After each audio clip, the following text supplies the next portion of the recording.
I'm Daniel. My parents passed away in a car accident during the winter of my 3rd year of junior high. At that time, my younger brother John had just entered elementary school and couldn't do much without someone's help. Our relatives weren't unkind people, and they mourned our misfortune with us. However, all their households had circumstances that made it impossible for them to take in both a 15-year-old and 7-year-old child. Essentially, we had no one to rely on. So, although I had plans to go to high school, I decided to give that up. Instead, I began working as a construction worker at a local construction company from the spring. While my classmates were attending high school and enjoying their youth, I had to work from morning till evening, sweating it out.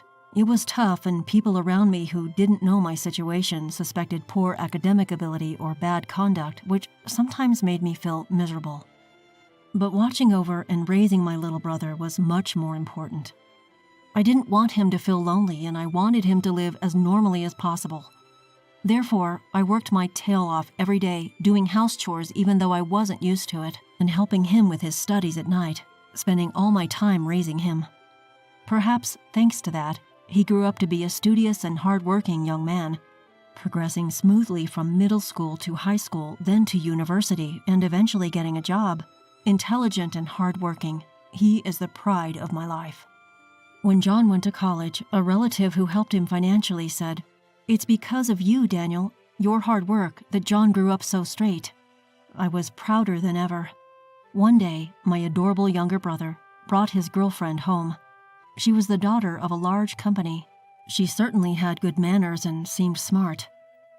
I wouldn't use the term a mismatch in social status nowadays, but considering our family's circumstances, the relationship between him and her felt exactly like that. Though he was clearly smitten, I found myself quite intimidated by her refined aura. Moreover, we never had much female company in our house, so I had zero experience entertaining women, which made me very nervous.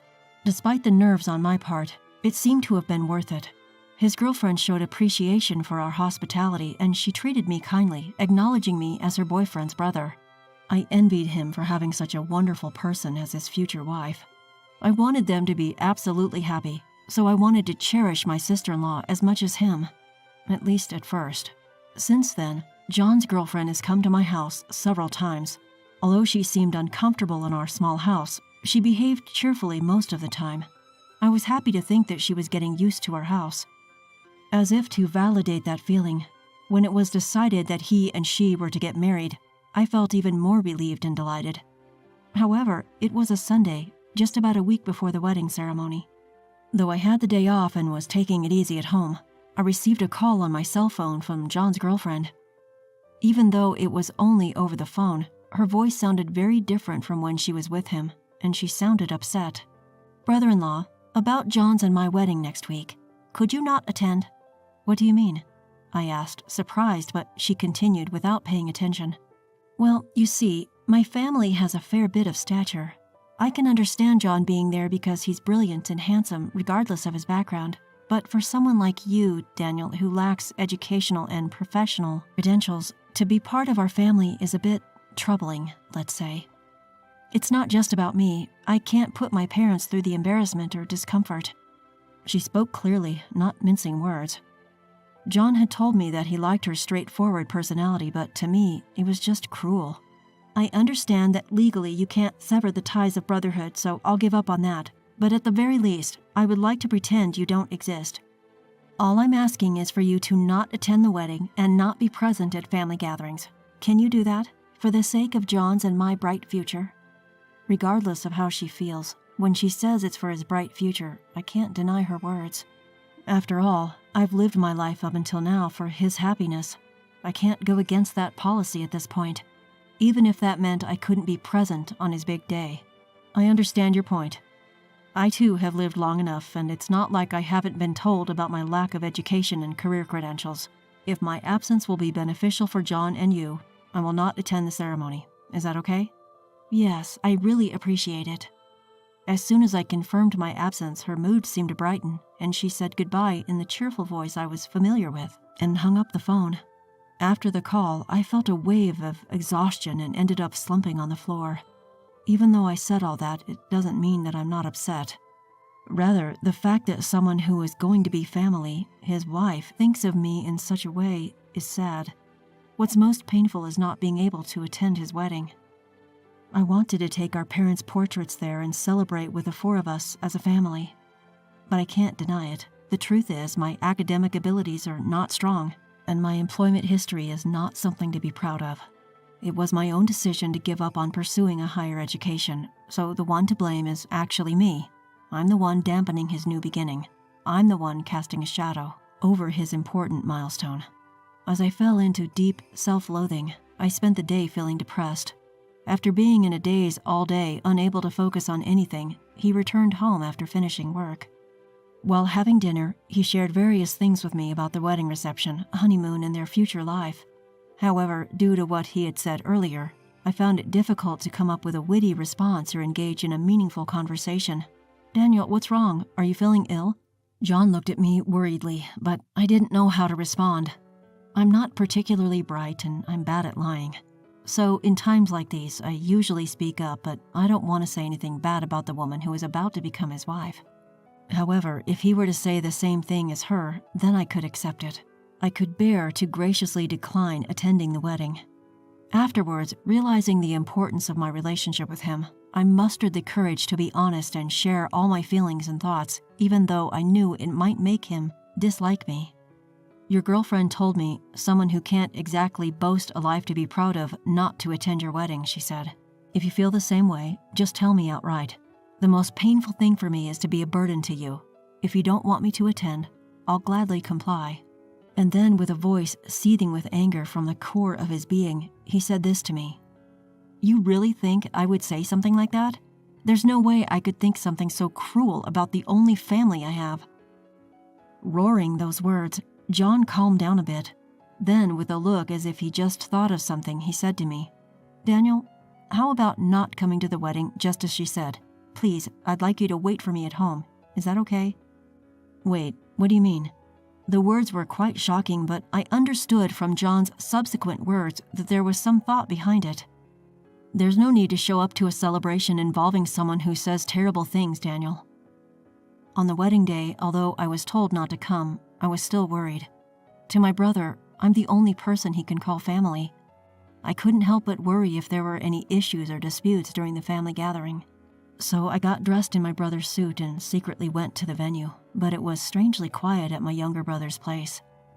I approached one of the staff members who seemed troubled, wondering what was happening, and asked, "Sorry for being late, but how far has the ceremony progressed?" The staff member replied, "We can't start the ceremony because none of your groom's family has arrived yet." "What?"